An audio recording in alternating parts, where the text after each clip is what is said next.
stands trial for the killing of Janine Nicarico. Now, she's the 10-year-old Naperville girl who was murdered back in 1983. A judge ruled today that the jury can hear about Brian Dugan's previous sex crimes. And this comes as a college student who interviewed Dugan is coming to his defense. ABC 7's Ben Bradley's here now with the developments today. Ben?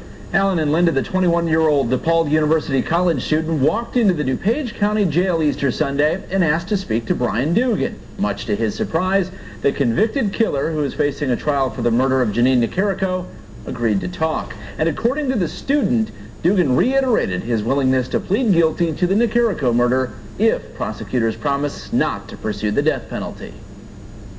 Maybe he has some respect for somebody that went to go meet a serial killer on Easter.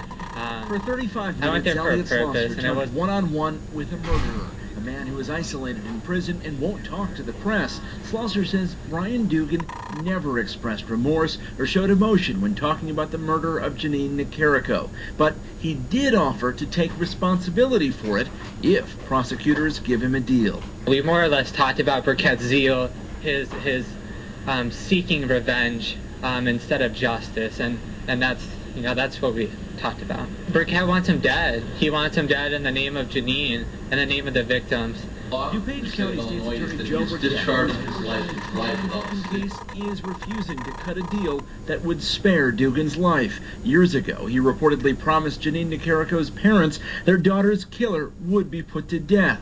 But the Nicarico murder case has had a troubled past. 2 men were convicted and sent to death row for the girl's murder, only to be exonerated.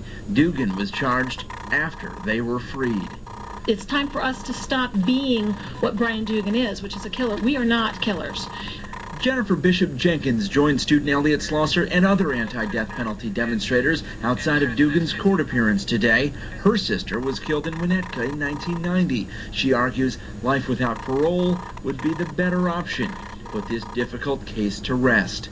I'm telling you, that's a good sentence for victims' families. We don't have to go to parole hearings. We don't have to fight it.